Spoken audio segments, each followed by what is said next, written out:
I wanted to talk to you today, brethren, a little bit about things that I think all of us from time to time find ourselves being faced with. And that is, I think you would agree, if you're like me, that occasionally life, I think all of us fall into this category, tends to get away from us. And sometimes we fall into ruts, don't we? Little ruts. Conditions where, life kind of gets into these situations where we just feel like we're bogged down in some cases. Maybe we're overwhelmed. We get into these cycles where it seems as though perhaps our performance in what we're doing isn't like it ought to be, or like we know we could have it or was at one time, but now for whatever reason, maybe it's a bit of a health issue that knocked us out of the saddle for a little while, and a different habit gets developed over time, or a different approach or focus due to some distractions in life, maybe external or even internal, whatever it may be, causes us to find ourselves maybe not as performing as good as we would as under usual conditions. And we call them sometimes ruts. Times when, we don't spend our time like we ought to. Things that oftentimes, as I say, find us being impacted by not doing what we have been normally used to doing. And frankly, it's nothing to be ashamed about. I mean, it happens to all of us, the best of us, as they would say. From time to time, I think all of us have to kind of look at life and reload, recock, reassess, and perhaps reevaluate what we're doing and get a fresh look at things, and back up a little bit, slow down, take an overhaul, comprehensive look at perhaps what we're doing and how we're doing it, and try to maybe think about a different approach, think about a different way, think about changing a habit to break a cycle. Whatever it is, you know what I'm saying, and from time to time I think all of us, we go through this, and that's why it's nothing to be ashamed of, because we're all like that. We all find ourselves from time to time, as I say, falling into ruts. Well, today I want to talk a little bit about time and how time underscores, if we don't manage that time, these ruts, and can cause, if we let time get away from us, and allow us to fall into these ruts, but specifically as it applies to holy time, the Sabbath day. I want to talk about finding ourselves falling into ruts on the Sabbath day. Now, the Sabbath is holy time, as we're told, right? Bible says, remember the Sabbath. God almost as though anticipates the fact that we as physical human beings would forget the Sabbath. And rightly so, because life has a way, does it not, of distracting us, causing us to get off the point of the Sabbath, to allow things to come in on the Sabbath that oftentimes causes the Sabbath, if we're not careful, to actually merge into becoming just another day. Like a Monday, like a Tuesday, like a Thursday or a Friday. It just all of a sudden kind of blends and no longer is that special time. But it is a very special time, and it is very important because basically the Sabbath is a time that should be devoted toward edifying ourselves. See, life, and for most people, is just a menagerie of pursuing things. They call us consumers for a reason, We're always consuming, and we're always thinking about what we can do. We're always thinking about where we can go. We're always thinking about maybe what we can eat. We're thinking about other things that take up our time and our attention. And oftentimes, most people do not discipline themselves on a regular basis to stop and think about how to live. The world is good. The world is good on teaching us how to make a living. You can go to Yale, you can go to Harvard, you can go down here to the local community college, you can go to Cleveland State, you can go to a lot of good colleges, Ohio State, Notre Dame, and learn a lot of good principles on how to make a living, and sometimes become very successful. very rich, very high-powered, depending on the career path you choose to go. But very few institutions today teach people how to live. And when you compound that with the fact that because, as I've often said, life comes at us fast and furious, we don't take the time to discipline ourselves to keep that day holy. You compound the fact by allowing the Sabbath to become just another day. Guess what we've done? We've compounded our vulnerability to become unspiritual. Unspiritual. Because what's the Sabbath for? To connect us up spiritually, right? To God. That's what it's for. That's one part of it, of course. There's a lot of things for the Sabbath that the Sabbath can do for us in terms of benefits to us and for us. But certainly what underscores the Sabbath above all things is it should be a day that provides us the time, 24 hours, one full revolution of the earth, one opportunity that provides us 24 hours roughly to devote to developing, bonding, connecting up with our God. The Sabbath has many benefits.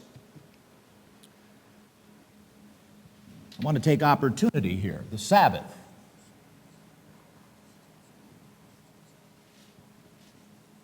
Should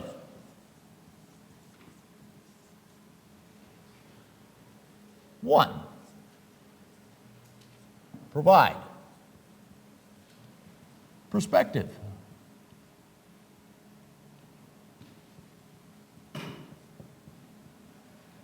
To our lives. It should also provide us with clarity.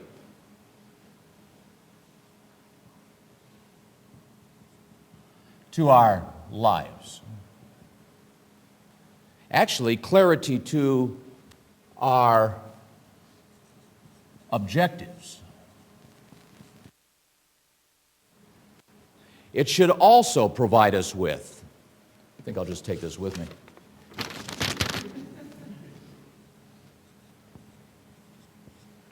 It should also provide us with resolve to our commitments in our lives. It should also be and provide neutralization to our stresses.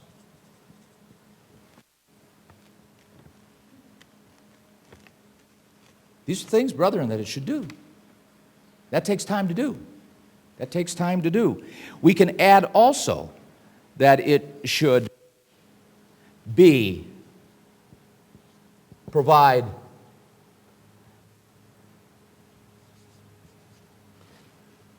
how do you spell oasis? O-A?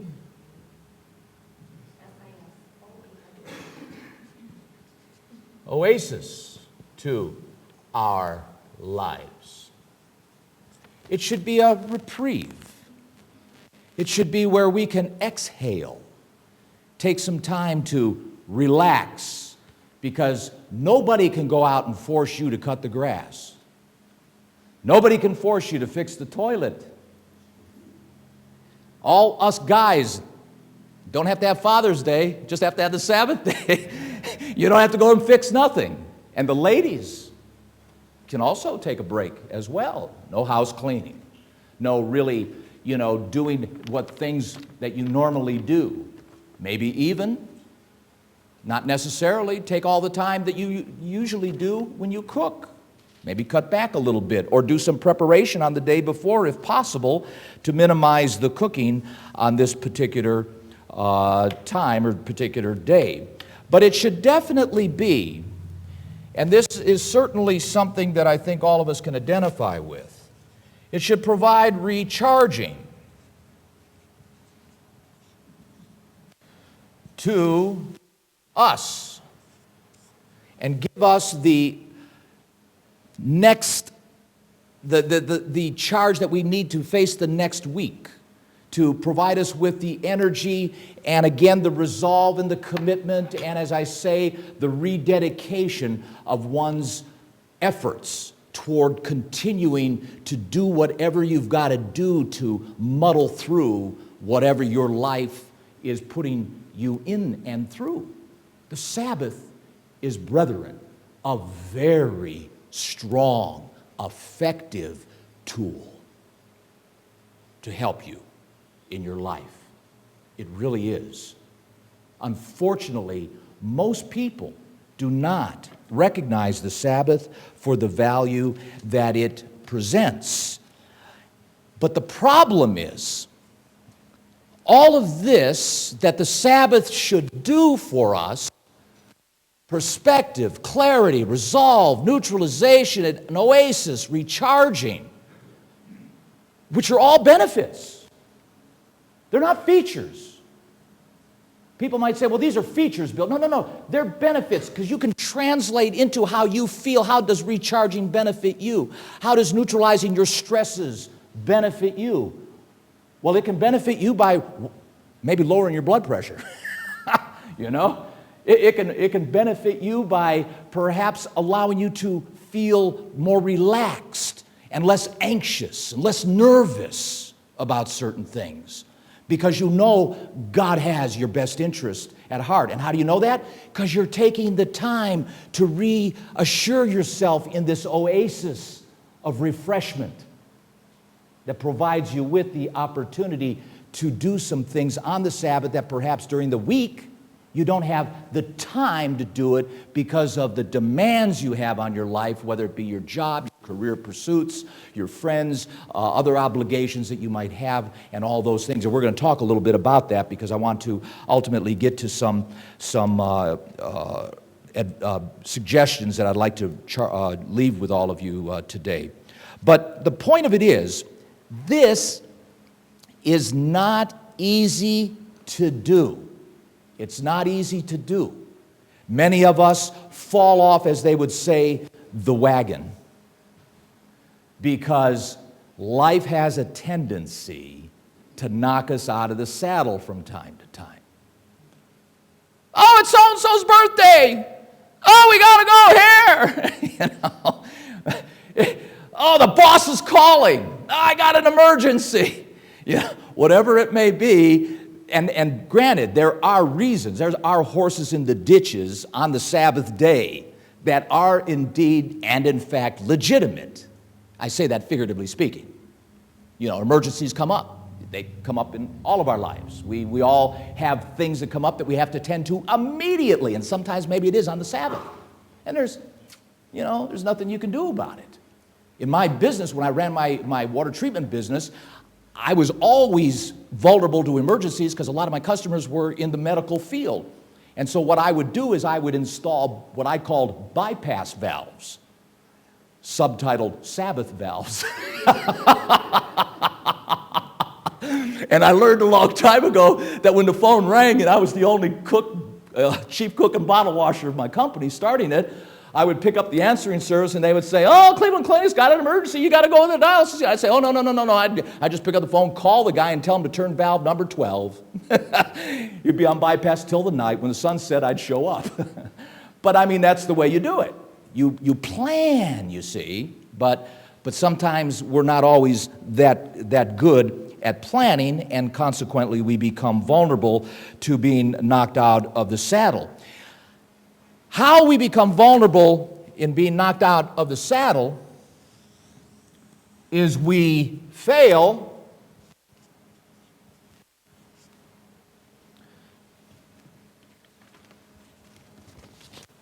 to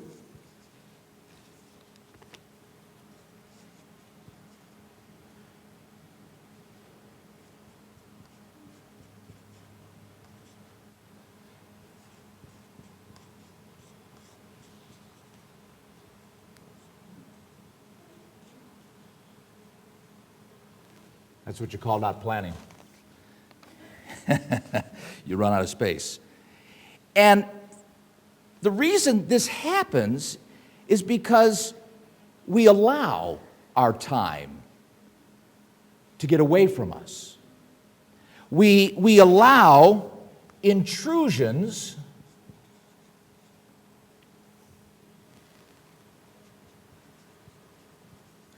to distract. We allow interruptions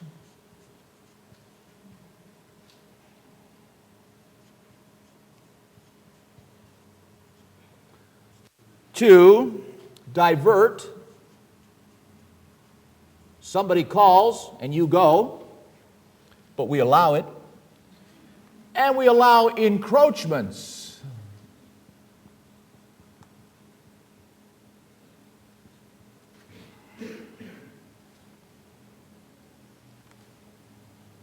To incrementally develop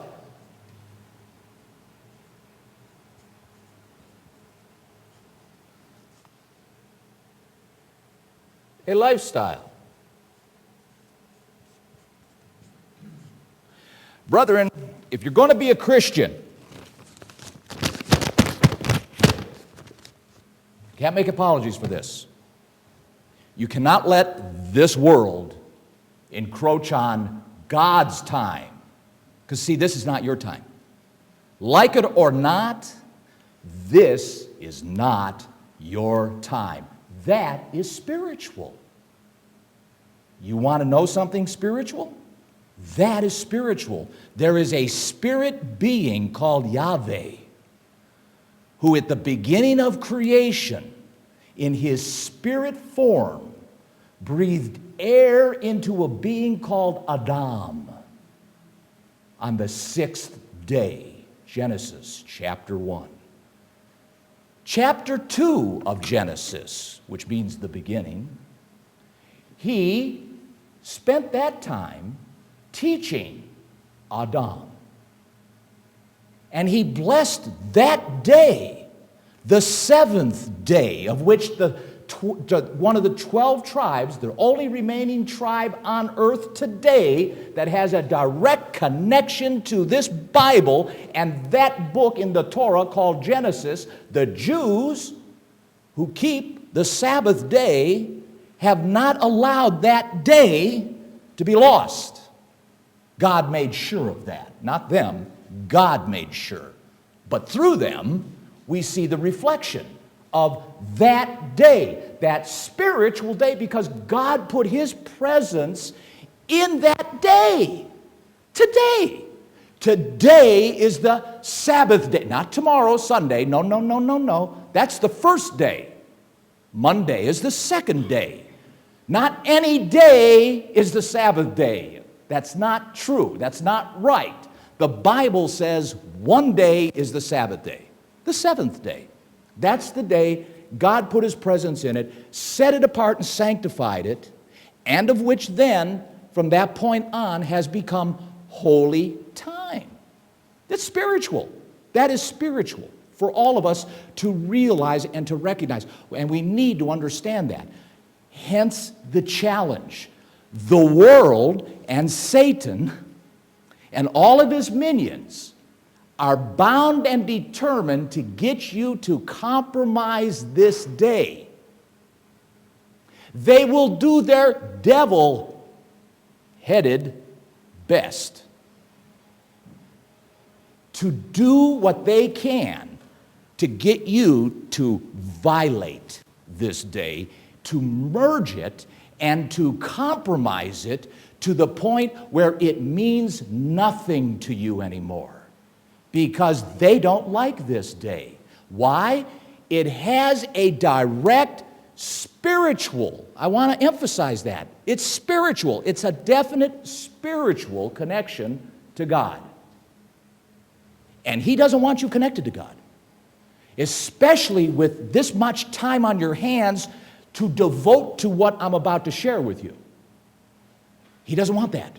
Doesn't want that to be part of our lifestyle. So he provides us these encroachments that incrementally come upon us that result in developing different lifestyles in us, of which hopefully, God willing, being Christians as we are, and due to the fact that we're always reviewing ourselves, examining ourselves, reevaluating ourselves, reassessing our lives, we take time to take a few steps back and say, what am I doing? Man, I'm out of sync here. I've got to get back on track. And then we wipe out those encroachments and rearrange the lifestyle to bring it back into the formation of what the Sabbath should be. Of what the Sabbath should be. And that's important because these encroachments are subtle due to the fact that the method is incremental. It's the proverbial frog in the water. The heat gets turned up slowly. The poor frog doesn't know. He just kind of gets comfortable because the water's starting to warm up. And then all of a sudden he's cooked. And he's done. And lo and behold, it's too late to jump out of the water. And he's got a whole different lifestyle developed.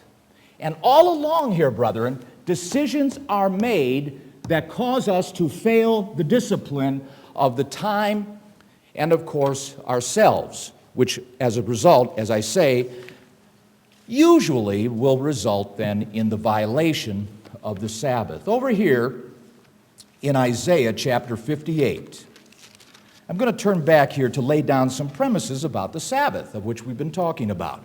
And remember, in Mark 2 and in verse 27, Mark 2 and in verse 27, Jesus said the Sabbath was made for man.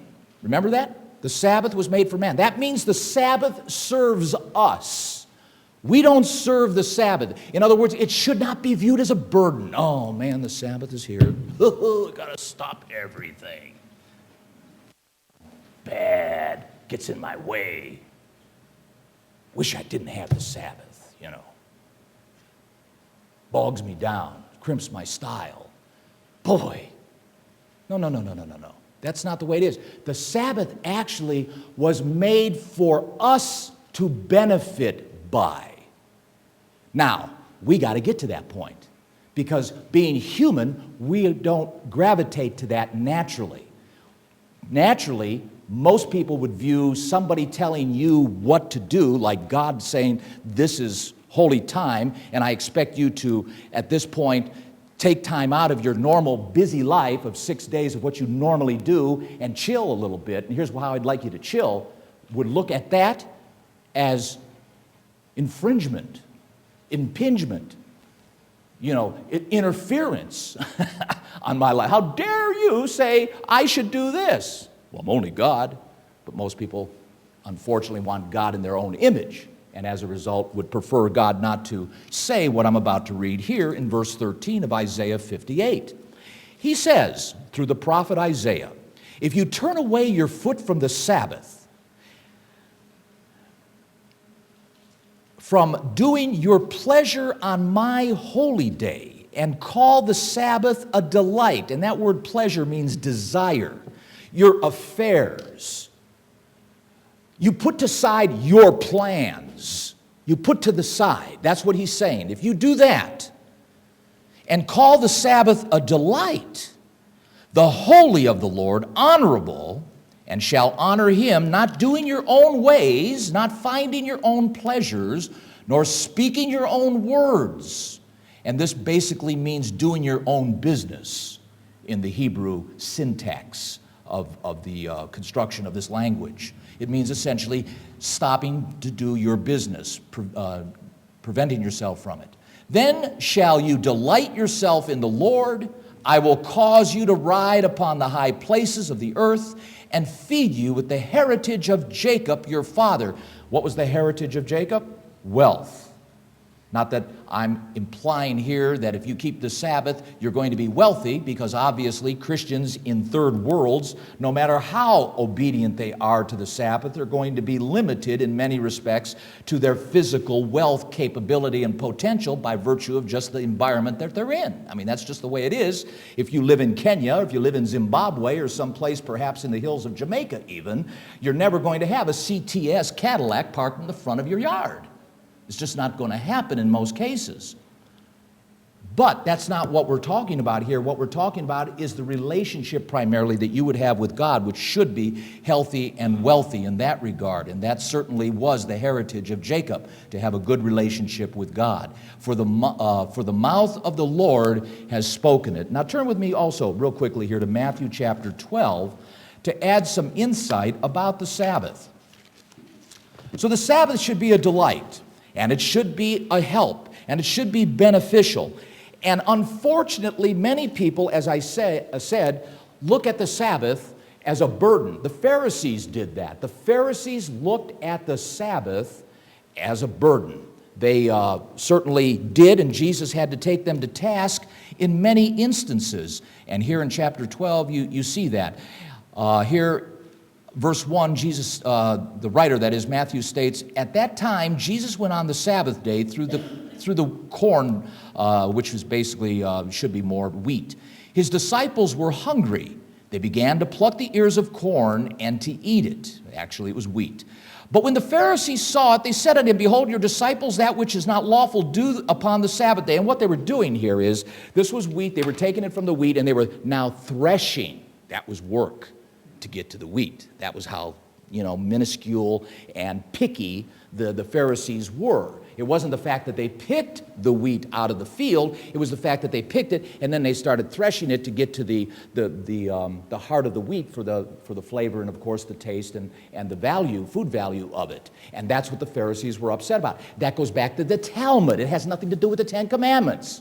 It goes back to the Talmud, the oral law. That's what Jesus was taking to task here. All these handwritten things that the Pharisees dreamed up and wrote down to try to legislate righteousness, which is certainly absurd and ridiculous. But at any rate, that's what he's doing and taking to task. And he says here in verse 3 now, "But Jesus says to them," okay, "Have you not read what David did when he was hungered, and they that were with him, how he entered into the house of God, the very temple, and ate the showbread, which was not lawful for him to eat, neither for them which were with him, but only the priests?" In other words, what Jesus is doing here is he's trying to contrast the fact that, look, when human life is at stake here, these particular rules and laws are superseded. You have a certain leverage or leeway to afford. And Jesus was saying, look, God would want them to eat the showbread rather than it just sitting there on the altar when they're starving to death to save their lives. God is not that overbearing and that illogical that he would afford and prefer that David and his men would have died of hunger when there's perfectly good loaf of bread there in the altar of the temple. So what Jesus is saying is here, look, use common sense. God does. Verse 5, "Or have you not read in the law how that on the Sabbath days the priests in the temple profane the Sabbath and are blameless?" Technically speaking, I'm working. This is what I get paid now to do. Am I breaking the Sabbath? Jesus says no. No. And yet I'm working. I'm making money today. I mean, this is what I get paid for. So if I wouldn't do this, you see, then guess what? We wouldn't have a spirit. You'd be probably happier than that, or happier for that. But my point is, there's some slack being cut here, obviously. The letter of the law doesn't apply in this case because God made it that way, you see. Logic and common sense would tell us of such. "But I say unto you that in this place is one greater than the temple," talking, of course, about himself. "But if you had known what this means, I will have mercy and not sacrifice, you would not have condemned the guiltless. For the Son of Man is Lord even of the Sabbath." And when he was departed thence, he went into the synagogue, still on the Sabbath, he went into the synagogue. Behold, there was a man which had his hand withered. They asked him, saying, "Is it lawful to heal on the Sabbath?" This is interesting now, because obviously the Pharisees didn't like this, that they might accuse him. And he said to them, what man shall there be among you, and here's Jesus using his logic, that shall have one sheep, and if it falls into the pit on the Sabbath day, will he not lay hold on it and lift it out? Even an animal. I mean, if you saw an animal in need on the Sabbath, you would help it.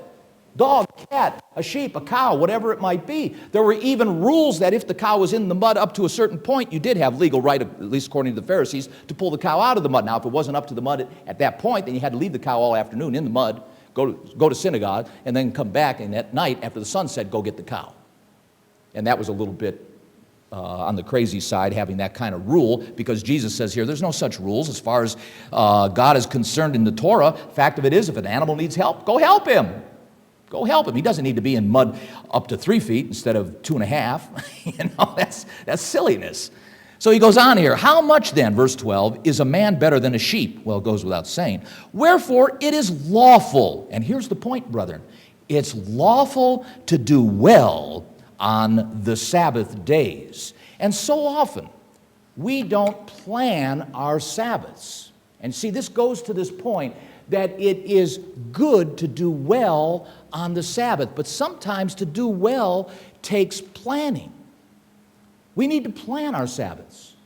We really do. We need to plan our Sabbaths and then work our plan. We need to be in tune and engaged in our Sabbaths. We have helping hands, and we announce it for 4 or 5 weeks in a row. And we need to remember those things and be on tune, be in our game, and plan to participate, plan to involve ourselves. We advertise, in our case here, about potlucks, now always on the last week of the month, the last Sabbath of the month. And we need to plan. Hey, I want to participate. I want to contribute to this, because guess what? First piece of advice on the Sabbath. We need, especially if we have opportunity to do so, and brethren, I can tell you, with all the travels that I do, there are many who do not have the opportunity to do what I'm about to share with you and mention in this regard, because I see them coming to these special meetings that are conducted in the areas that I travel, and I talk to them, and in some cases, that's the first fellowship opportunity they've had since the feast, because they don't have congregations that they can meet with. So the first point of advice is we need to plan when opportunity avails itself and we have that benefit of a congregation near us. We need to plan to attend. We need to plan to attend and fellowship. Fellowship is very, very important because it adds an element of reality to your Christian walk. Without fellowship, you have nothing more than book knowledge. And book knowledge will get you only so far. At some point, you got to come out of the study hall and get into the laboratory and actually get the Bunsen burner burning and start mixing all the chemicals to see if indeed you can make this thing work that you were taught and told about in the book, the study book. And in our case, the study book is here, and it gives us all this advice to do X, and if we don't have opportunity to do X, well then what we have is just theory. But what God wants us to do is translate the theory into pragmatic activity, actual activity that generates real results, not only in your life, but in the lives of others that we need to be interacting with. And therein lies the importance of fellowship, because it gives us that opportunity. It gives us that laboratory, if you will, to provide us the venue to express the effort of putting this stuff into practical, working activity and effort. It's not I should say it this way, it's not only my responsibility to visit people in the hospital. It's all of yours.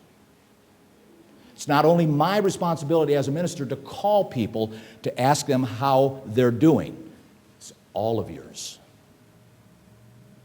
It's not only my responsibility to develop relationships with you, to maybe have a friendship, if I can, because we find ourselves getting along with each other once we introduce ourselves to each other and get to know each other over years and have actually an outside of church relationship with you. It's not only my responsibility to do that, it's yours too. Go golfing with each other, fix each other's car, spend time over each other's home. All that comes through this thing we call, this vehicle we call fellowship. Fellowship. And it's not always easy. It's not always easy. But nevertheless, it is very important. Let me show you over here in Hebrews chapter 10. It would be remiss of me not to bring this up. Chapter 10, the book of Hebrews. The writer states very clearly,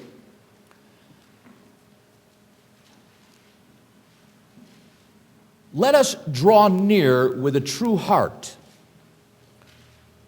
in full assurance of faith, having our hearts sprinkled with from an evil conscience, and our bodies washed with pure water.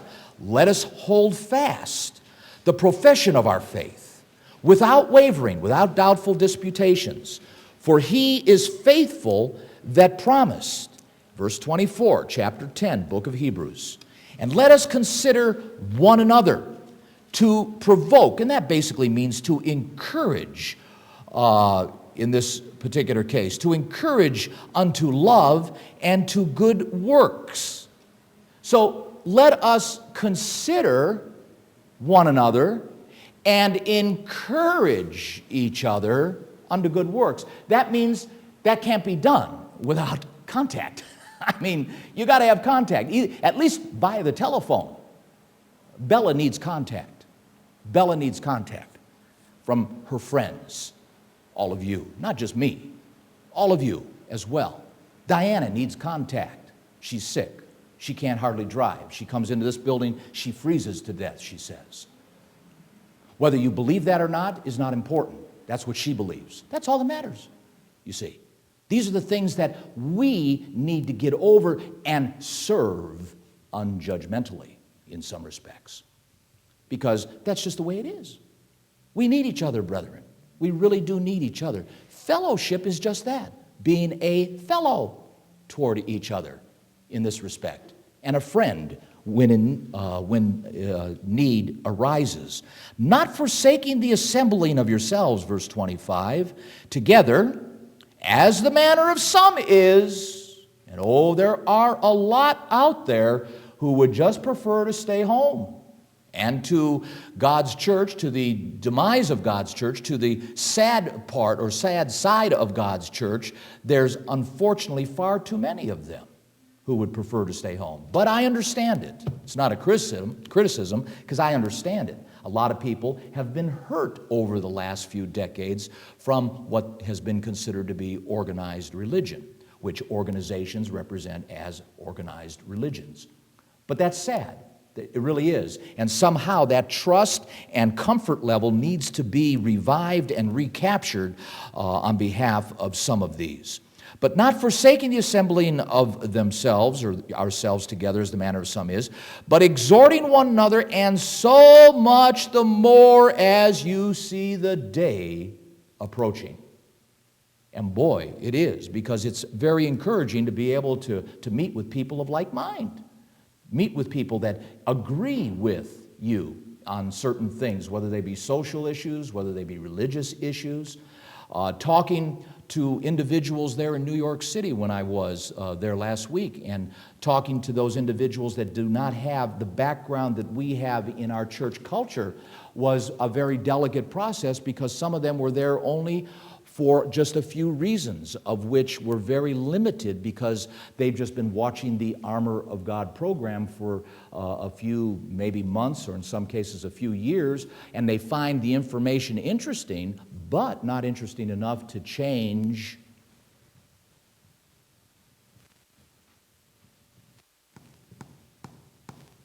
a lifestyle. And that's true. There are people in God's church that find what we understand and meet among us, and find what we understand is to be interesting. Garner Ted used to say that some people used to call him a good singer because of his preaching. And he figuratively would say that he was the singer, like the prophets, you know. They loved to hear the tune he would sing, figuratively speaking, meaning his preaching. But that's about it. It was a good song. Nothing to get hung about, as the Beatles would say, and nothing certainly to change your life around and actually take a whole day, since we're talking about the Sabbath, out of your life every week, 52 times a year, I might add, plus 7 holy days on addition, 59 Sabbaths, unless one of them falls on a weekday. But the point of it is, you get my gist here, that, wow, that's a lot to ask from a person to take 55 plus days out of your life. That is going to change, guaranteed, brethren. You do that, it's going to change your lifestyle. Change mine. I don't shop anymore on Saturday. Just don't. I don't cut my grass anymore on Saturday. But when I left this morning, going here, my neighbor across the street, he was weeding and had his grass cutter out, so he was going to cut later on, I'm sure, this afternoon. That's just the way it is. The world does not understand these things. Now, tomorrow I'll be cutting my grass, and he won't. I guess. Maybe he will, too. I don't know as well. But the point of it is, the fact of this holy time being recognized by most people in the world, the point is, it is not. Acts chapter 17. Acts chapter 17. I want to point something out, because the second suggestion I want to offer to all of us is that this holy time not only should be used for fellowship, but it should be also used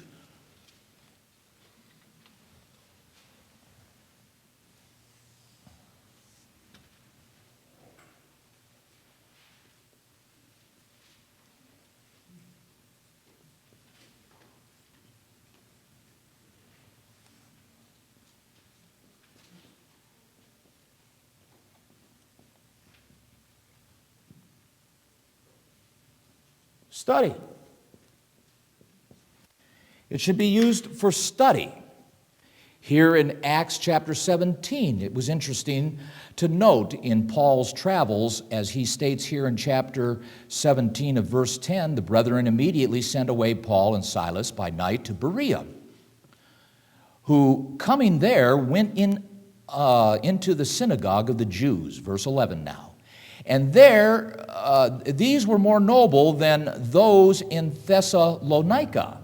These were more noble than those in Thessalonica, in that they received the word with readiness of mind and searched the Scriptures daily. These folks were really dedicated. 7 days a week they were studying the Scriptures, according to the Apostle Paul here.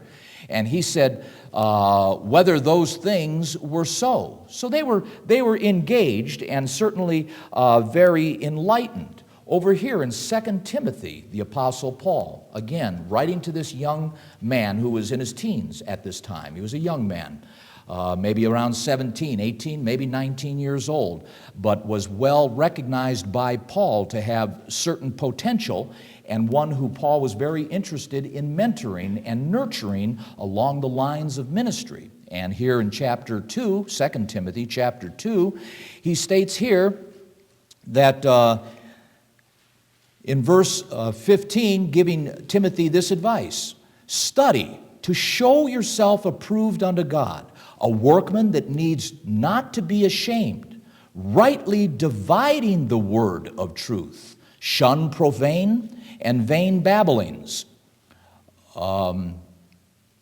they will increase unto more ungodliness. In other words, don't waste your time talking to a lot of people that are just filled with nonsense. I probably spent too much time this week writing an answer back to a man full of a lot of nonsense, who wrote to me and called me all kinds of names, one of which was a canker of a man. You're a canker of a man, Bill, he said to me in this letter. And he said, I absolutely am full of nonsense. I don't know what I'm talking about, he said. I watched your program on television and you're nothing but a hypocrite, he said to me in this letter that he wrote. And I told him I appreciated all of his opinions, but as my daughters have often told me, you're entitled to your wrong opinion. And so consequently, I wrote him a letter and told him I would make an exception to the rule that I normally don't answer a fool according to his folly. But in this one case, I was cutting him some slack because I didn't want him to become wise in his own conceits. But at any rate, in 2 Timothy, Paul says the same thing to Timothy. Shun these profane and vain babblings. Don't waste your time on them, because if, as it was said once before, if the devil can't get you direct, he will waste your time. And either way, you lose time in your life. And as a result, all of us only have 1,440 minutes a day. You multiply that out, as I did before a while back, and we do indeed have a limited amount of time. And time is your life, and so you should handle that time very preciously. And it goes back to what we're talking about in managing our time. We need to be very, very fiduciarily cognizant of how we spend our time, and very frugal about where we plug our attention into, because we have only so much of it. And guess what? You can't go back and recapture it. Once it's spent, it's spent. You can't go back and recover it. Once you're 17, you're only 17 once. Once you're 50, you're only 50 once. And as they say, it's all, I'm going to say, progressive, not downhill. Progressive from that point on. It's not downhill, it's just progressive.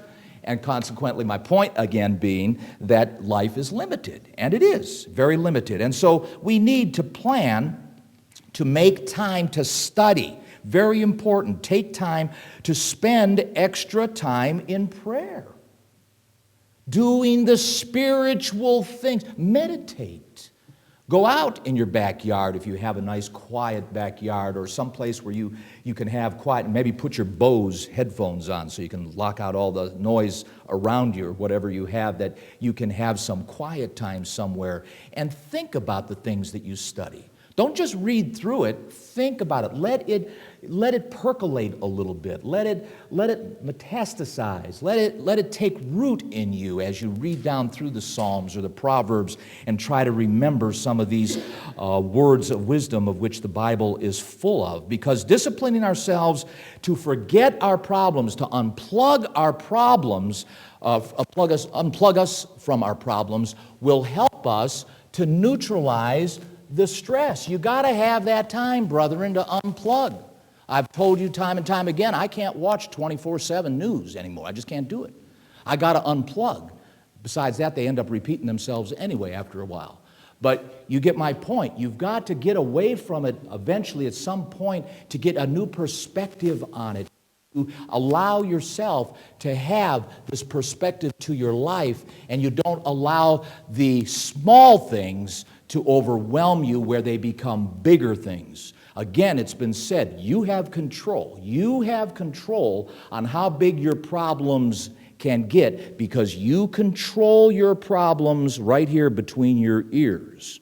So therefore, you have the choice on how big that problem is going to become. And you have the sovereign right to cut the legs out of that problem, to control it more so that you stay within your limitations of your stress levels and, of course, your objectives and your commitments, so you don't get distracted from them.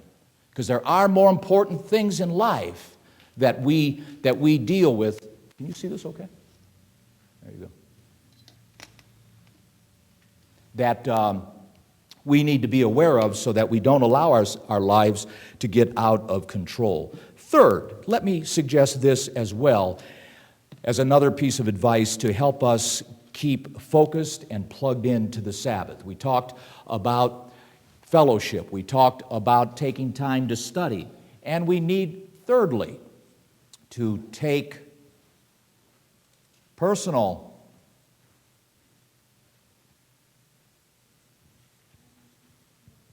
time with family, friends, and brethren.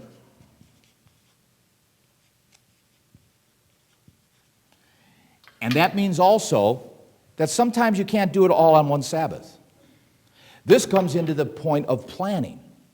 Because, see, sometimes you can't just take care of the kids on the Sabbath and go visit somebody in the hospital on the Sabbath and do it all on one Sabbath. So maybe you've got to start planning. You look at your Sabbath and you say, you know what, every second Sabbath I'm going to visit a sick person. Or every third Sabbath I'm going to spend an hour on the telephone calling people that I haven't seen in a while. And it doesn't necessarily always have to be people in the church. Family that are not in the church. Friends that are not in the church. Also, because they're human beings too. Sometimes I think we get so focused on the church that we become, if we're not careful, almost cultish. Don't want to be that way. We're human beings on planet Earth with a lot of fellow human beings who need love, they need charity, they need attention, they need your time, especially if they're related to you or especially if they're friends of yours, even outside of the church. Let me emphasize that. Because I know some of you too, in addition, have unconverted mates, not in the church, not interested in this cultural view of theology. And they don't share your perspective on God and don't agree with perhaps the same holy days that you keep and observe. Those are things you've got to deal with. And of course, there are relatives within our families that obviously don't share that same perspective. And we need to be aware of how we can still stay in contact, still stay plugged in, and still show concern and care, especially if they get sick. Especially if they get sick. I mean, just because they're not in the church and they're sick in the hospital and they're a family member or a friend of yours, on the Sabbath day, on that Sabbath that you choose, if they happen to be, or maybe it's not the Sabbath that you choose to go to visit other people or call people. It's out of order, but now because it's an emergency, they're in the hospital, take the time, go. It's right to do well on the Sabbath. That's doing well on the Sabbath, you see. But I think sometimes we think, well, that's a lot of things to do on the Sabbath. But no. What I'm saying is you got 4 Sabbaths and 4 times a year? Yeah, 4 times a year you have 5 Sabbaths per month to plan how you're going to spend your Sabbath. And if you have young children, you're going to spend your Sabbaths a little bit different than if you have teenagers. If you have no children, you're going to spend your Sabbath a little bit different in that regard as well. If you're not married and you're single, you're going to spend your Sabbath a little bit different, again, in addition. And I say that only because that's just the dynamics of things. But we do have that, and here's the point, extra time to spend with the family and with friends, with others, to discuss the more important things of life. Let's call it the spiritual things.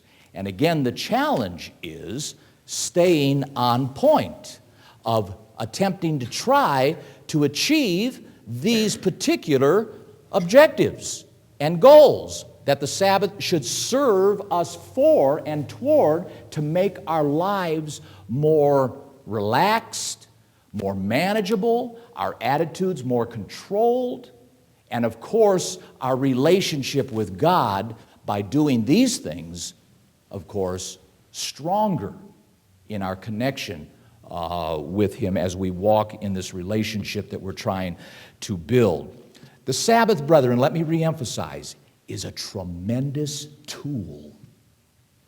And it was given to us to benefit ourselves as well as benefit others from the Holy Spirit expression during this time that we've been given. And of course, hopefully, if we use it right, will give us the bounce in our step, the smile in our face, to provide the energy necessary and the commitment necessary to approach the other 6 days during the week where you bring sunshine to people. Recently, I've tried to make a commitment to myself. I'm trying to compliment somebody, every day. Somebody. I don't care if it's a guy at the gas station or a gal at the cash register. Somebody. I'm looking for a nice tie, a nice dress, a pair of sandals. I told a woman the other day on the airplane, you know, those sandals, she had rivets on the sandals. You know, I said, that's a pretty nice pair of sandals. And she smiled, boy, she lit up. It's like, wow, I'm not asking for a date. I'm just complimenting your sandals, you know. I say that kiddingly.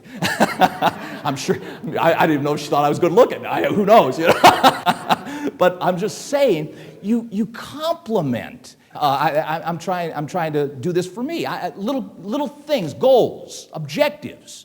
And so you try to put this extra bounce in your life. and make other people, perhaps from the energy that you bring to the table, a little bit more pleasant and livable, because I'll tell you, people are stressed today. There's a lot of stress out there. There really is. And you can see it in the eyes of people, whether it be because of employment, whether it be because of health, whether it just be because of all the things around us that we see and we hear about and we watch on television. There is a lot of stress going on. So keep in mind these particular things. Plan to attend church services in your Christian walk. Plan to fellowship, brethren. Plan to take time on the Sabbath day to add a little bit more time to your prayer. Add a little bit more time to your study. Add a little bit more time to your meditation when and if you can. That's what the Sabbath is all about. Make it special. Friday night, I know when my girls were little, my wife Margie and I, we would always try to make the Friday night as the sun was setting special. We would have always a dinner Friday night. I would try to certainly be home on time, and most of the time I was home every Friday night on time, but sometimes, unfortunately, I was still driving home. But on most cases, we always tried to have a special dinner, something that brought us all together on that Friday night as the Sabbath was beginning and commencing, and then a Bible study perhaps occasionally from time to time we would use on that Friday night. But though that was a plan, you see. And then that was a discipline, a commitment not to allow intrusions to occur or interruptions to divert. It's tough. It is tough. I failed a lot, and I know you fail a lot because we're all alike in that regard. The point of it is we need to try not to fail so much and make sure we stay level in this approach with our God. So do keep in mind, plan to attend services, plan that extra time and study, and of course plan to spend time with friends and relatives and others. Do well on the Sabbath. Plan a Sabbath during the month to just be devoted to making contact with others perhaps that you haven't had contact with, or go visit somebody that is a shut-in that you know about. Because we do have them in the church. You know who they are. If you don't, see me after services. I'll give you a few names. And most importantly, remember, keep the Sabbath holy.